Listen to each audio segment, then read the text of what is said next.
Good morning. This is Cecil and Blues. No autographs now, please. I'm working. This is the first episode of my new series, Tempo and Tone. Today we are looking at Marvel Heroes, a free-to-play action RPG with an MMO kind of style. It's been out for quite a while, and there have been several updates to the game since its initial release, so we're going to take a look at it, kind of talk about what changes have been made, and go from there. As you can see, there's a huge roster of characters for you to play. Many of them are new. Right now we're looking at Doctor Strange, Emma Frost, Gambit, and Ghost Rider, all new characters added to the game. Loki, Luke Cage, Moon Knight, also recent additions. Human Torch, I think, was not in the original roster. He was planned, but he wasn't quite there. Nightcrawler is a recent addition.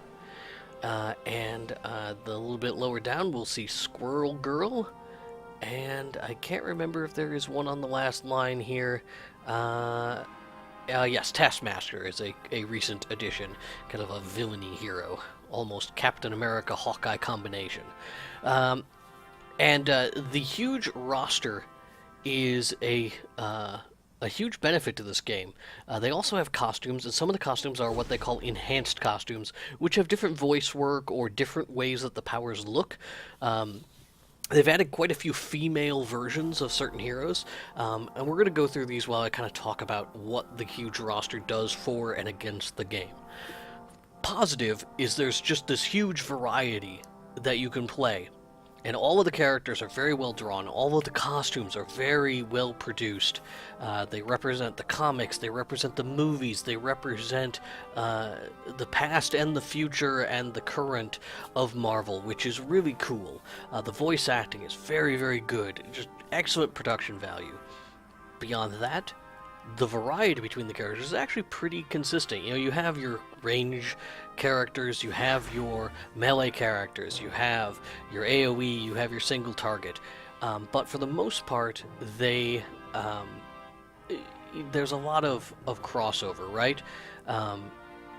You're not really looking at like 30 different characters, but they are 30 different characters. And those slight differences, those slight changes, can make it hard to pick what is best to go. When you first start the game, if you're jumping in free to play, you're going to have a choice of 4 characters. And those characters are Hawkeye, the Scarlet Witch, Storm, and the Thing.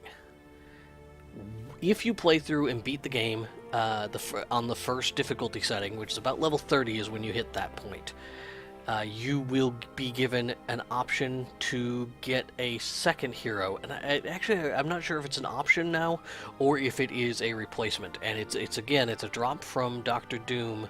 Spoiler alert: Doctor Doom is the end boss. You will have an option to get a new hero. And again, I haven't done this. You can't do it more than once. It's only the first time you kill him, so I can't tell you whether or not that's changed completely since the beginning. I'm not going to start a whole new account. So the risk there is that you might get stuck a little bit with a character you're not really happy with, and you could buy your way out, but then what if you buy a solution that actually isn't fun for you? It could be a little bit tricky.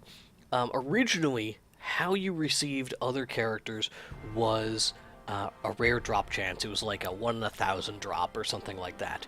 And it was so rare that it was very uncommon, but it was not rare enough that it was not completely unheard of. So some players would never get a drop. Other characters would have like 10. Spider-Man, by the way, I'm just jumping in here, has some of the best enhanced costumes. Spider-Man enhanced here, Superior Spider-Man, he is Doctor Doom.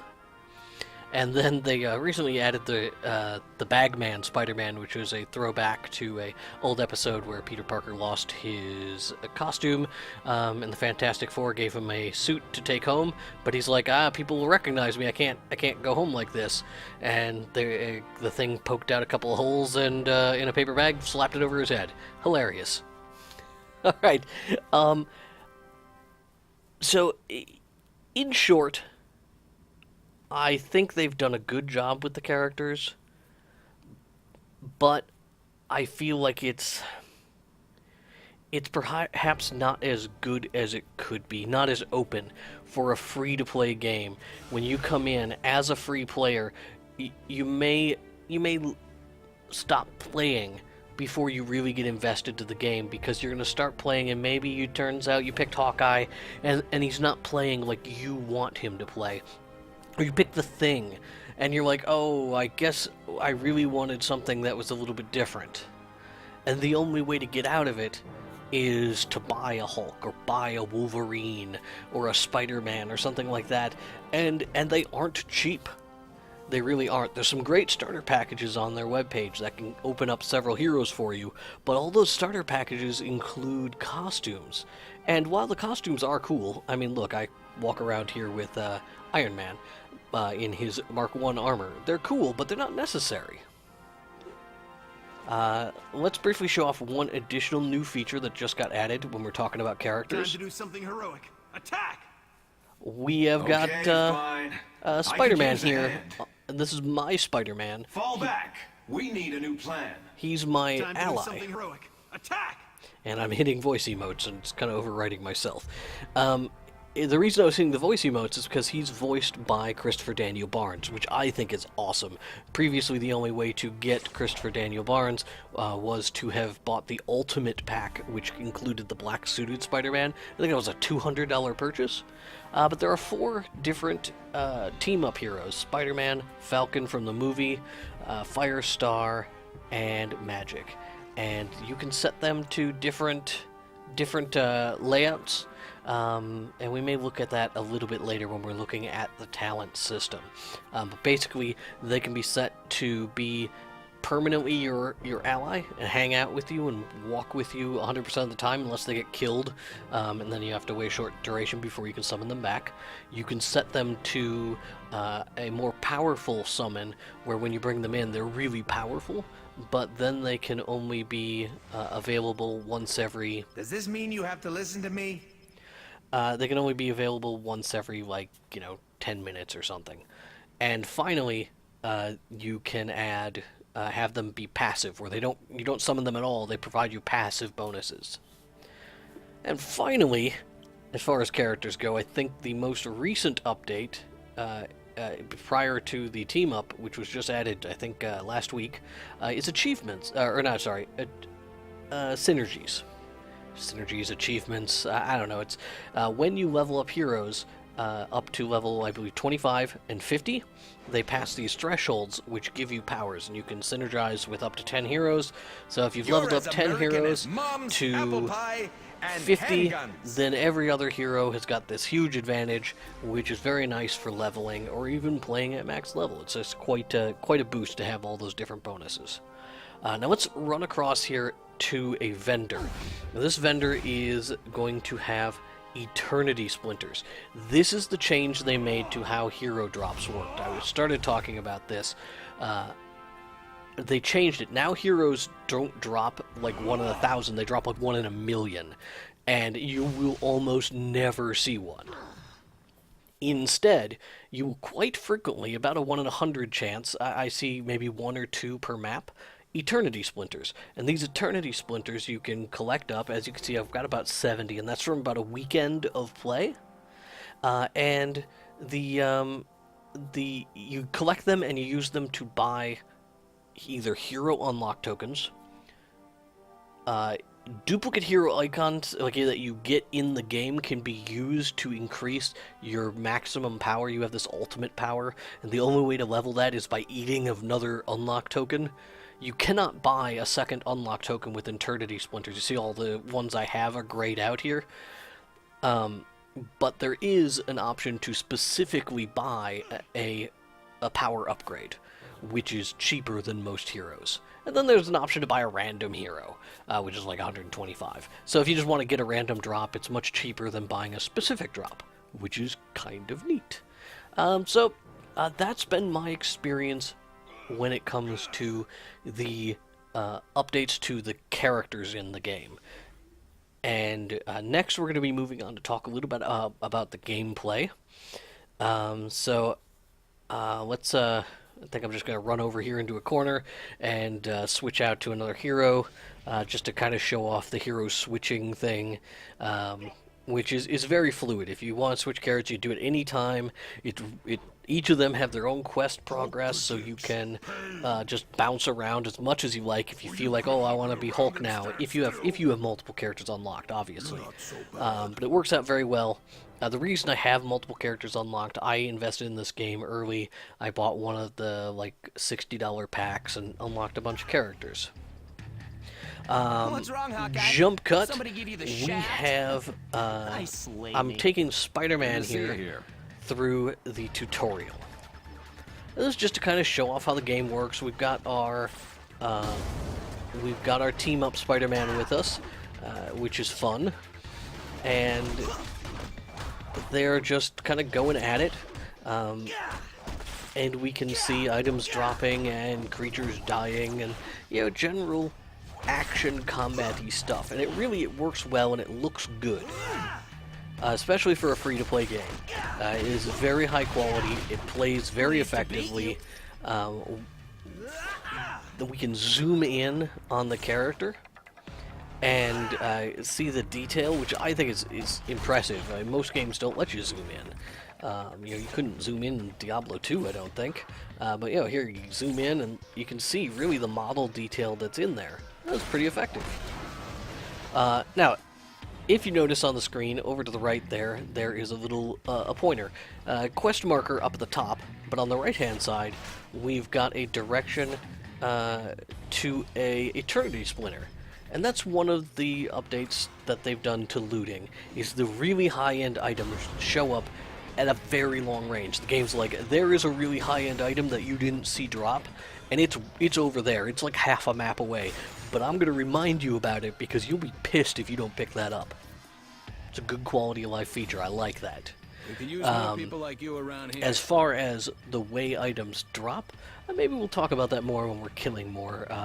We'll do a little bit more complex mission and we can look to see what creatures are doing. But as far as the combat goes, a very low level, obviously, what's going on here. You kill creatures, they drop loot, you get experience, you level up, they drop orbs for health, and the green orbs are extra experience, which feels very satisfying. It's very compelling to get those drops. It feels good. And you get those for killing higher level monsters, for completing little interactive quests like that. I'm freeing hostages, and that generates extra experience globes. And it feels good to pick those up. It feels like you're getting a boost that's beyond normal. Start the party without me. And they've got these great vignettes in the game when villains come in, and again, the voice acting is top-notch. You are about 9 different kinds of trouble. And the Spider-Mans, they're gonna go to town on her. And you can see that, even in this kind of a fight, my permanent companion is doing a good job of being effective and useful. He's helping me beat her up pretty good. You can see that she throws down poison bombs, she does an AoE around herself, ads are coming into the fight. It's not super hard because we're just in the, entry-level tutorial here, but there is something to think about here. We don't want to stand in that poison. Fine. You got me. And it's a little bit to that, which is great. Did I see you on America's Most Awkward? And we're going to wrap up this quest, and then we're going to head back to town, and we're going to kind of look at the items, because the game has changed in other ways than just adding new characters, adding this tutorial zone, which is more of an open area thing. The reason they added this is to kind of get people the understanding. There was no one happened to be in there at that time, but it's more open world. You can run into other players, as opposed to the original tutorial, which is very single-player focused. Let's move out of the way. We're gonna go somewhere where there aren't heroes, because heroes like to talk to each other. And so you get emotes all the time going on around you unless you turn them off. So I'll just try and find a place to hide here. Looks like that door is closed, so well, I guess this is as good a place as any.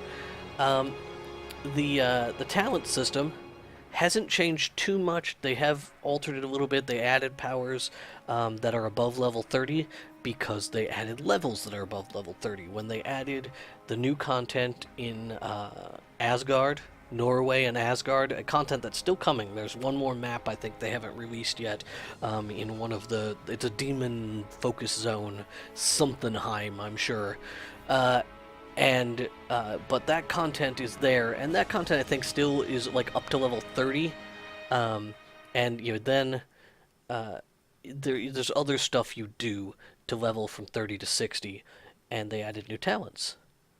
And they added a lot of other stuff, but let's focus right now on the gear changes. So the team-up heroes, they have their own gear sets. Those just happened, and they gave away some gear for you to equip. But in addition, each hero has basically one weapon and 4 items. That was what they started with originally, and since then they've added a few extra slots. We've got a legendary slot, which I haven't encountered yet. They've got a ring.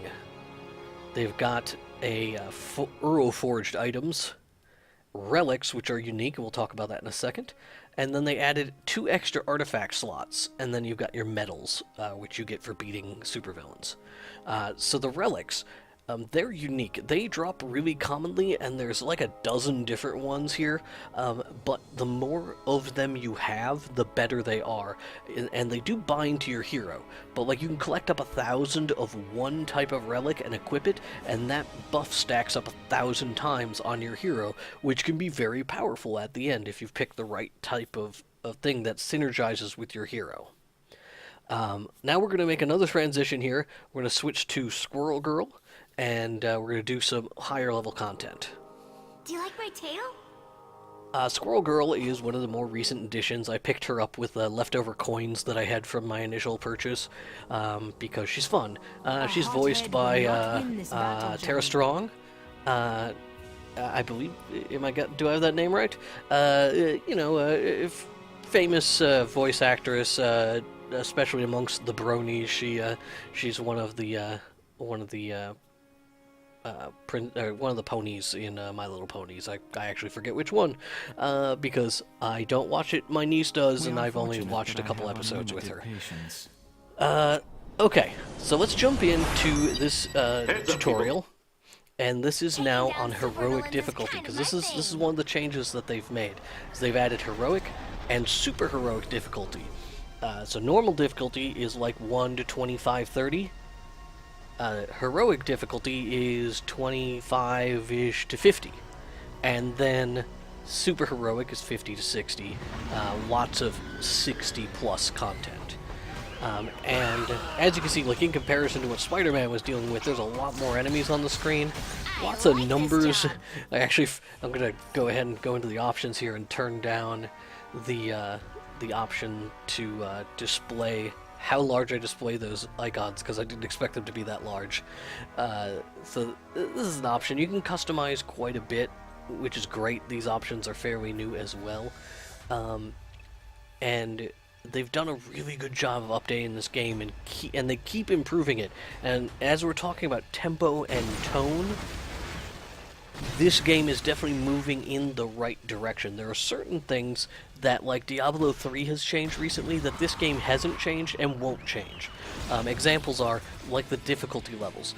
Mobs do not scale to my level. These things, some of them, it will show what level they are, and you can compare that to my level, although I don't know what level I am in this particular footage, so it's actually gonna throw us off a bit. It's not a change they can make, because the game needs to accommodate to an MMO style. So because it's kind of like an MMO, zones need to have level ranges. And so even, they've got the extra modes, and yeah, it's kind of a pain in the butt to go through normal mode, which is super duper easy. And then finally up to heroic. Heroic spend reasonable challenge for me, but it's pretty easy, and you can out-level it, and once you've out-leveled it, it becomes incredibly easy. I believe after this footage is recorded, I start blowing through the game to get ahead of the curve, so I can kind of challenge myself a little bit, and I look forward to eventually getting into Super Heroic. Now, one thing I didn't talk about when I was looking at items is the type of items. So we see some blue items dropping, we'll probably see some purples, and very, very rarely you're going to see like a yellow item. That's a cosmic item.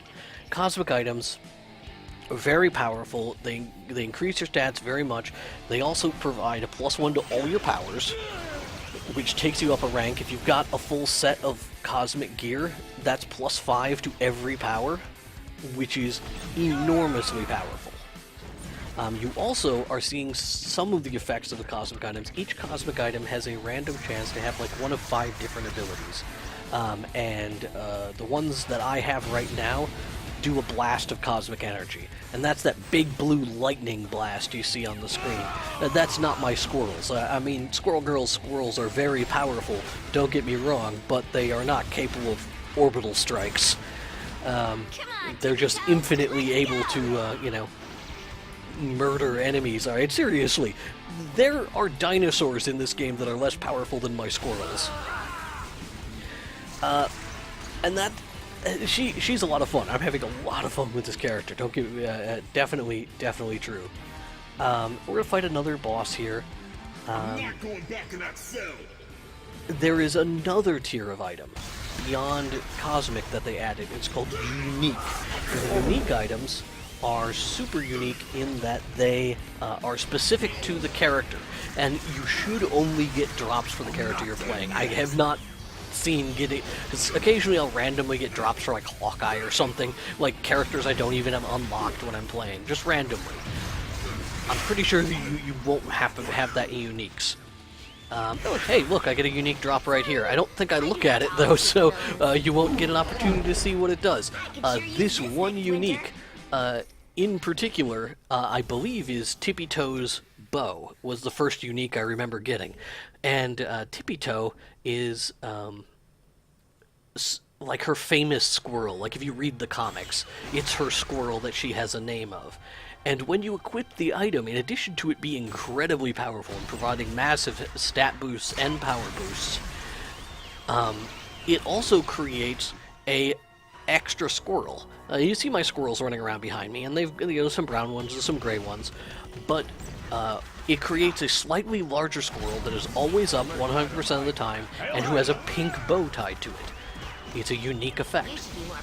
I later, in my play, received a pack of Iron Man trading cards, a full set of cards, and the unique effect was that it made it so that like 1 in 10% chance of doing damage Iron Man shows up and helps me fight for a while. And all of the heroes have unique items like this that are very in theme for their character and change their appearance slightly without changing their costume, right? Like it may provide them an aura, or it may provide them a familiar, like I mentioned with Tippy Toe, and that's very unique and cool.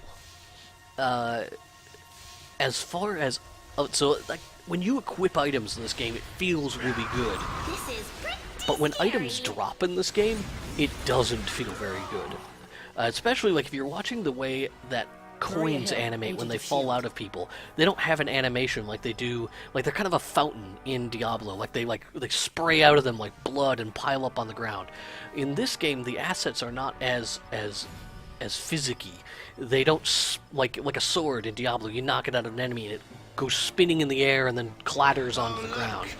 But in Marvel Heroes, it's more of it's an icon that's going to eventually appear on the ground, and it kind of, you know, it flies out of them and lands on the ground, but not with any physics. And the game lags out on me here. This is an internet connection issue. It has nothing to do with the game, but it does get me killed. And in heroic mode, that causes you a 50% experience penalty until you've killed 50 enemies. So that kind of sucks. And it's just the nature of these games being online. So I kept this footage just so I could mention it. Instead of recording, these things happen. There's really nothing you could do about it.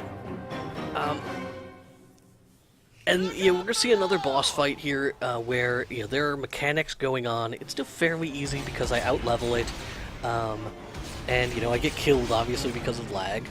But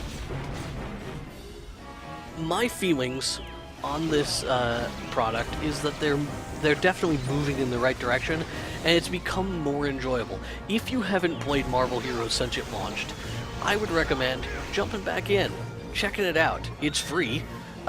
So none of the content is behind a paywall. Only the heroes are behind paywalls. So you can play the entire game as much as you want, and if you really want to unlock a specific hero, you can just grind out those shards, and they're not terrible. I had like 70, I have like 100 now after about 10 hours of play over the weekend doing my research.